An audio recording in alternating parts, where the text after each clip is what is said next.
Ce qui est quand même tout à fait stupéfiant et que je n'ai jamais vu dans aucun autre pays, c'est à quel degré l'ensemble de l'éventail politique, y compris la gauche modérée, y compris une partie du Parti communiste, y compris l'extrême droite bien entendu, soutient intégralement M. Sassou Nguesso. On a vraiment l'impression que c'est le personnage clé qui défend le sort du rôle de la France en Afrique. Jusque à une série de massacres continus pratiquement tous les ans et des massacres épouvantables, notamment en 1997-98 dans la région pétrolière, il y avait eu une série de crimes contre l'humanité, un nettoyage ethnique en particulier, pourrait-on dire. Et non seulement il y a cette série de crimes contre l'humanité, mais le pillage de ce pays est inimaginable.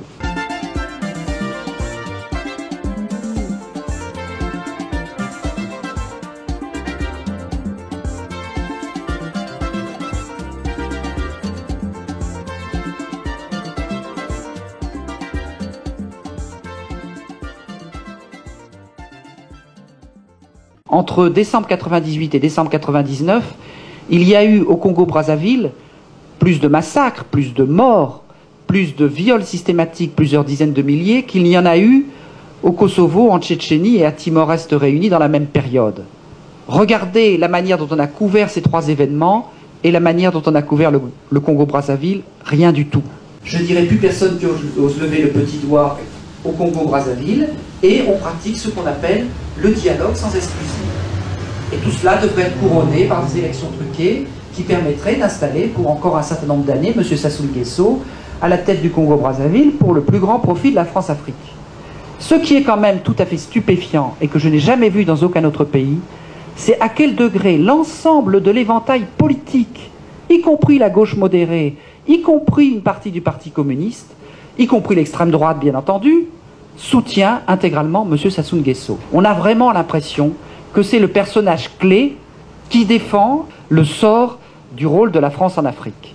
Jusque à une série de massacres continus pratiquement tous les ans et des massacres épouvantables, notamment en 1997-98 dans la région pétrolière, il y avait eu une série de crimes contre l'humanité, un nettoyage ethnique en particulier, pourrait-on dire. Et non seulement il y a cette série de crimes contre l'humanité, mais le pillage de ce pays est inimaginable. En plus, même le monde l'avoue, cet État est aujourd'hui considéré comme l'un des principaux porteurs du trafic de fausses monnaies à travers le monde. Donc, pendant 10 ans, nous nous sommes battus pour faire en sorte qu'une part sensible de l'aide publique au développement serve des stratégies de lutte contre l'extrême misère, la pauvreté, la faim dans le monde, et nous avons obtenu patiemment le soutien des 3/4 pratiquement de la Chambre des députés, une proposition de loi signée par tous les groupes politiques. Cette proposition de loi a été déposée en 89, elle n'a jamais été inscrite à l'ordre du jour. Peu à peu, nous nous sommes rendus compte, comme le dit Sylvie Brunel, que l'aide publique au développement est trop utile à la réelle politique pour servir à lutter contre la faim. Autrement dit, plus crûment, que la corruption n'était pas marginale, mais centrale. Autrement dit, que la coopération, l'aide au développement, était un alibi d'une criminalité économique. Depuis, nous avons fait une étude statistique, nous avons constaté que plus un pays était riche en exportation, plus il touchait de l'aide au développement. Alors quand on vous explique que l'aide au développement sert à lutter contre la pauvreté alors qu'elle aide les riches des pays pauvres, en fait, l'aide publique au développement, c'est le lubrifiant de l'extraction de la rente. Quand on a trop matraqué le Congo-Brazzaville ou le Gabon ou le Cameroun des pays riches, il faut mettre un peu d'aide pour continuer à les exploiter. Voilà en gros la signification de l'aide publique au développement. Donc à partir de 92, nous avons dit il faut dénoncer cette criminalité économique. En 1994, avec le soutien pendant les 4 mois du génocide, soutien militaire, politique, financier, diplomatique de la France à ceux qui commettaient ce génocide au Rwanda, puis le soutien à la réhabilitation de Mobutu, qui a détruit en partie son pays, puis le soutien au régime intégriste et raciste soudanais, qui est la cause à peu près de 2 millions de morts au sud du pays, on s'est dit, mais c'est pas seulement de la criminalité économique, c'est aussi une criminalité politique gigantesque.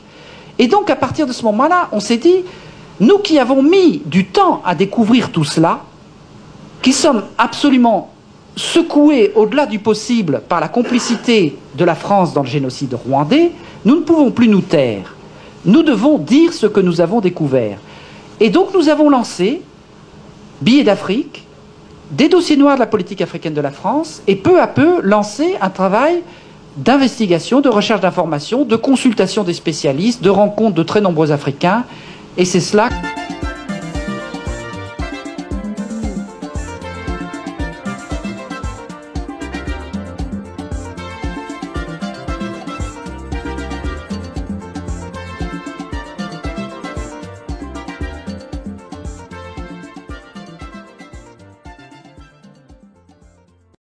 Ah ouais, bonjour à tous mes frères congolais, à tous mes sœurs congolais partout dans le monde. C'est votre frère, le soldat congolais, Ghislain Ngani, toujours, encore une fois. On est là toujours pour dénoncer tous ces gens qui ont opprimé toute la société congolaise. Moi, je suis témoin de beaucoup de choses, vous voyez. Un ancien enfant soldat, aujourd'hui, j'ai grandi, Dieu merci. Eh ben voilà, après l'âge de 16 ans jusqu'à aujourd'hui, j'ai 47 ans bientôt, dans peut-être 2 semaines. Alors, faites l'addition. 25 ans de souffrance, 25 ans d'emprise, multiplié avec quoi? Avec des prises de drogue, tous ces trucs de merde, pour maintenir nos cerveaux. Que ça... Voilà la maman qui a exprimé sa colère parce que son fils avait été enlevé par les miliciens de Sassou. En République du Congo, il n'y a plus l'armée, il n'y a plus la police. Ce sont des miliciens qui portent l'uniforme de l'armée et de la police et de la gendarmerie. Voilà, c'est pour ça que vous voyez tout ce qui se passe. Des enlèvements de tout genre, des kidnappings. En République du Congo, il y a une milice de Sassou. Eux, ils portent des cagoules. Ils portent des cagoules. C'est ceux-là qui étaient partis enlever notre frère Lassi Bwinti. Ils portent des cagoules. Moi, je les avais surnommés les tontons Makout. Les tontons Makout, c'est à l'époque de Duvalier. Là, je pars en Haïti, là. En Haïti. À l'époque, en Haïti, pendant le règne de Duvalier, il y avait une milice de Duvalier, Bébé Doc, qu'on avait surnommé les tontons Makout.